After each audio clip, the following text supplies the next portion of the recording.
Mooi. Zou u even goed in de zaal willen kijken? Even kijken wat voor indruk u krijgt van deze mensen.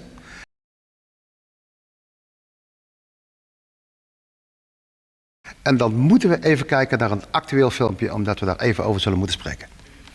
Ik ben hier om de linkse vooringenomenheid in het onderwijs aan de kaak te stellen. En je hoeft alleen maar naar deze zaal te kijken, naar jullie te kijken, om te zien dat jullie bijna allemaal links zijn.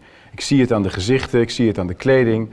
Ik zie het aan de dagvoorzitter die op een uitgesproken vooringenomen wijze dit debat al begonnen is. Je ziet het aan de mensen naast mij. Ik vertrouw iemand die in 1979 de grootste massamoorden uit de geschiedenis ontkende in China en in Cambodja en het verschrikkelijke regime in Albanië ophemelde niet. Die vertrouw ik niet toe om ons onderwijs te beoordelen. Dus als hij zegt vanuit mijn ervaring zie ik geen probleem, dan zeg ik dat dacht hij in 1979 ook toen hij de killing fields bezocht in Cambodja. Toen zag hij ook geen probleem. Dus dat vind ik echt een heel groot probleem.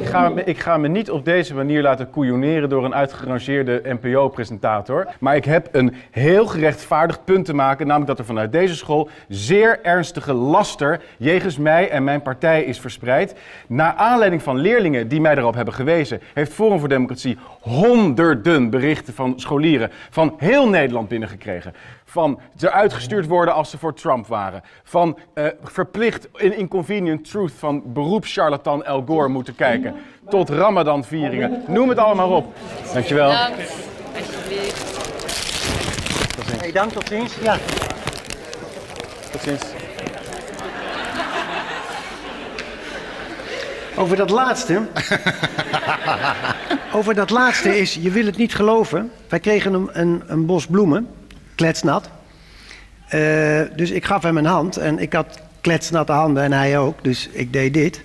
En daar is een hoop reuring over geweest. Dat wil zeggen, dat bleek mij toen. Ja. Of u Baudet eraf wilde vegen. Dat is rechtgezet, ook bij deze anders.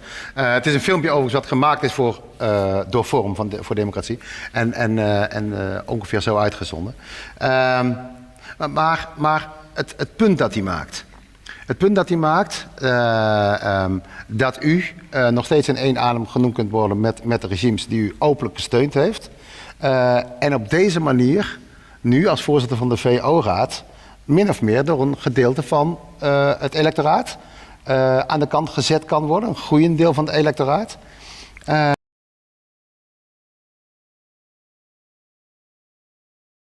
At the Chong Ek Memorial in Phnom Penh, Cambodia, you'll find a stupa, a squat, tower-like structure used as a place of prayer and meditation by Buddhists. At a distance, this little building might seem like a good photo op, but if you get closer, you'll see a truly harrowing sight. Around 5,000 human skulls are stored inside. While this is horrific in its own right, 5,000 dead are the tip of the iceberg for what lays below in a mass grave known as the killing fields. And for this, we have one man to thank. Pol Pot, leader of the Khmer Rouge and orchestrator of the horrific Cambodian genocide. While he's rarely mentioned alongside other vicious dictators of the 20th century, like Adolf Hitler, Joseph Stalin, Benito Mussolini, and Chairman Mao, proportionally Pol Pot is as bad as any of them. Often credited with murdering practically a quarter of his own country during his 4-year reign from 1975 to 1979, Pol Pot has left a legacy of torture, brutality, fear, and mass killings that left scars on the Cambodian psyche even today, over 40 years after the worst of his terrible violence. The man's cruelty and ruthlessness in carrying out his communist agrarian vision was the stuff of legend, and for many in Cambodia, even the mere mention of his name is enough to send a chill down their spine. So for one of arguably the world's most murderous dictators, responsible for the senseless slaughter of over 1 million of his own citizens, it's worth asking the following questions. Who was this man? And how and why did he come to power? And what horrors did he unleash on the citizens he should have been protecting? Well, first of all, Pol Pot wasn't actually his real name. Pol Pot was born in 1925 as Salat Sar in the small Cambodian village of Prexbov in the Kampong Tom province. He was the 8th of 9 children.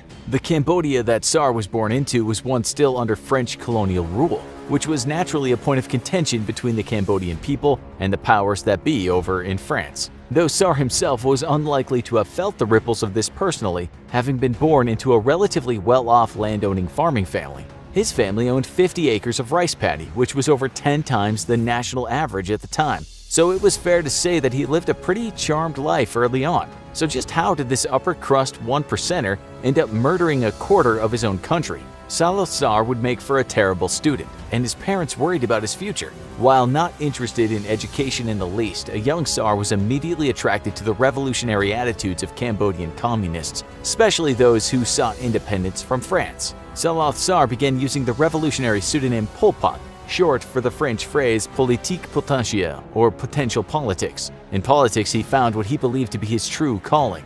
So much so, in fact, that he decided to invest all his time in revolutionary activities rather than his schooling. As a result, he failed his next wave of examinations and had his scholarship revoked by the government. He returned to Phnom Penh in 1953 with a head full of dangerous ambitions, though it'd be another few decades before he could put the most life Kiu Panari in the interim. If Pol Pot had decided to settle down and invest himself fully in his teaching career, Cambodia would have been spared a lot of bloodshed and horror, but it's sadly not how this all played out. Pot spent his time helping to build up Cambodia's Communist Party on the side, serving as its secretary in 1960 and converting it to his particular brand of Marxist-Leninism.